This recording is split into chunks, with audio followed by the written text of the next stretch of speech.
आज मेरी दीदी मेरे घर आ रही है, वो अपने सास ससुर को लेके साथ में। हे गाइज, आप लोग कैसे हो? मेरे ख्याल से ठीक होंगे, मैं भी ठीक हूँ। आज मेरी 4 नंबर वाली दीदी आ रही है मेरे घर, मेरे हस्बैंड जी से मिलने के लिए। इनकी तबीयत ख़राब चल रही है, सीजर वगैरह हुआ है, तो सोची कि चलो मिलाते हैं। पूरे फैमिली के साथ आ रही है, दोनों बच्चे हैं, जिया जी हैं, दीदी है, सास ससुर है, ऑल फैमिली के साथ आ रही है। बहुत मुझे खुशी मिल रही है कि मेरी दीदी मेरे घर आ रही है। बहन के आने के खुशी में कितना मैं खुश हूँ कि मेरी बहन मेरे पास आ रही है। कितना अच्छा लगता है ना, जब एक बहन के पास जाती है तो कितना सुकून मिलता है। बहन बहन का मिलना, बहुत सारे बातें करना, हंसी मजाक, बहुत अच्छा लगता है ना। आ रही है, चलिए आप लोग को मैं मिलवाती हूँ दीदी से, बने रहिए वीडियो में। ये सुबह सुबह का व्यू है। मेरे गांव में बहुत सारा बंदर आ जाता है, इस छत से उस छत पे बहुत परेशान करता है। मेरी बेटी बोली मम्मी मम्मी रिकॉर्ड करो, बहुत अच्छा है, देखो कितना सारा सुबह सुबह दिखाई दे रहा है बंदर। एक भी सामान नहीं बचता है, बहुत सावधानी के साथ रहना पड़ता है। चलिए गाइज, मेरी दीदी भी आ चुकी है। दीदी का लड़का मुझे प्रणाम किया। ये जीजा जी हैं, ये मेरी दी है और मैं हूँ।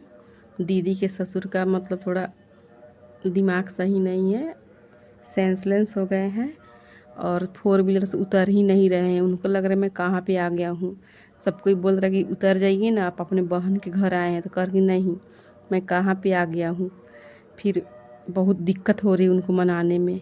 ये मेरा घर है गांव का। दीदी भी हंस रही, हम लोग भी हंस रहे कि ये क्या हो रहा है। बहुत कोशिश के बाद उनको मतलब उतारा गया कि उतरिए ना, चलिए ना। पापा जी भी गए, सारे लोग वहाँ पे गए, नहीं उतरे। फिर दीदी गई गई और उनको बोली कि बाबूजी चलिए ना, आप अपनी बहन के यहाँ आए हैं। तो कौन बहन? मेरी बहन भी है। ऐसे कर घर को घूरे जा रहे हैं। बच्चे हो गए हैं। ये साइंस का टीचर थे हाई स्कूल में, बहुत एक्टिव थे पढ़ाने में, लेकिन इनका दिमाग थोड़ा बच्चा वाला हो गया है, सेंसलेस हो गए हैं। इसलिए इनको बहुत मनाने के बाद उतरे हैं। बहुत बुजुर्ग भी हो गए हैं। ये मेरे हस्बैंड की मामी लगती हैं, वो बड़े वाले मामा हैं। उन्हीं के बेटा से मेरी 4 नंबर वाली दीदी का शादी हुआ है। मेरी बहन है, रिलेशन में ही शादी हुआ है मेरे दीदी लोग का, और मेरा भी हुआ है रिलेशन में ही। फिर हम लोग वहाँ पे गए, प्रणाम उरनाम उनको किए। पापा जी पूछे पहचानत नी के बात? कह रहे हैं कि ना हम नहीं पहचानत। हम लोग खूब हंसी मजाक किए, बहुत इंजॉय हम लोग किए उनके बातें सुनकर। मामी बोली कि नहीं पहचाना? तो पहचानी हीना बाड़ी। तब बोला कि अच्छा। एरिया बोली कि बाबा ना पूरा बच्चे हो गए हैं, रास्ते में किसी से खैनी मांग कर खाए हैं। शायद इनको खैनी वैनी खाना माना है, फिर भी किसी से इशारा करके मांग लिए हैं। और ये दीदी से बातचीत कर रहे थे, तभी मैं चली गई किचन में नाश्ता वगैरह लाने के लिए। लाइट भी इसमें कट चुकी है, इतनी गर्मी है गांव में, जबकि ऐसा नहीं है, लाइट नहीं कटता है। आज पता नहीं चल गया है कि ये लोग आ रहे हैं, तो लाइट भी कट चुकी है। मेरा फेस देखिए कैसा दिख रहा है, पसीना पसीना हो गया है। फिर जाकर सबके लिए मिक्सचर और बिस्किट में निकाली खाने के लिए, सबको दी बाहर ले जाकर। मामी बोली कि हम नहीं खाएंगे, हम बोले थोड़ा सा भी खा लीजिए। फिर दीदी के ससुर जी को हम दिए, तो बच्चे की तरह उनका दिमाग हो गया है, वो खाए थोड़ा बहुत। फिर मैं चाय वगैरह बनाने के लिए चली गई, चाय भी लाकर मैं दे चुकी थी। और इधर मम्मी अपनी भाभी से बातचीत कर रही है, इनका ऑपरेशन हुआ है उसी विषय में। फिर लोग रेस्ट किया, खाना वगैरह मैं जल्दी जल्दी बनाई। वो वाला क्लिप में नहीं शूट कर पाई, अकेले परेशान हो गई थी। सारे लोगों को लगभग 2 बजे करीब में खाना वगैरह भी खिला दी। खिलाने के बाद फिर जाकर लोग रेस्ट किया। शाम में 4 बजे मेरे गांव के बगल में अमनौर जगह है, वहाँ पे बहुत सुंदर पार्क खुला हुआ है, वहीं पे दीदी चली गई घूमने के लिए। और पर्स लेके जा रही थी, तो मुझे दे दी कि इतना बड़ा पर्स लेकर मैं क्या करूँगी। ऐसे ही चली गई हैंड पर्स लेकर, और घूम करवाएगी। दीदी लोग चली गई है पार्क घूमने।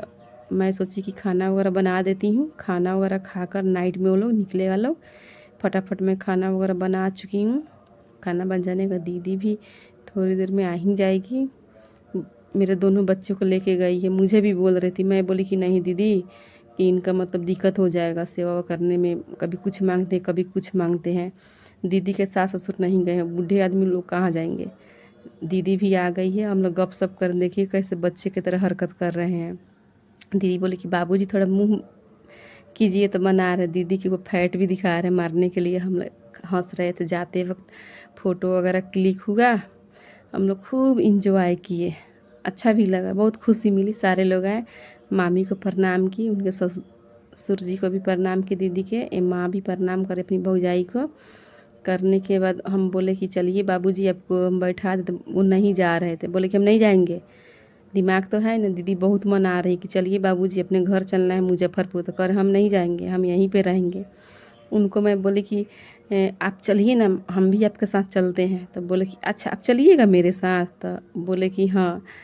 तो हम जाके वो बैठे हैं, मामी बैठी, वो बैठे, फिर दीदी बैठी, और दीदी लोग निकल पड़ी मुजफ्फरपुर के लिए। रात के 8:30 बज रहा है। दीदी को मैं बाय की, बहुत खुशी मिला। दीदी आई थी, अच्छा भी लगा। और दीदी मेरी चल दी है गाइज। मेरी दीदी लोग आ चुकी है। फिर हम लोग खाना वगैरह खाएंगे। बहुत सारा काम बिखरा पड़ा हुआ है, सारे काम को मैं निपटाएंगी। वीडियो अच्छी लगी तो एक लाइक और शेयर ज़रूर कीजिए। चैनल पर नए हैं तो चैनल को सब्सक्राइब जरूर कीजिए। मिलती है अगले ब्लॉग में, बाय।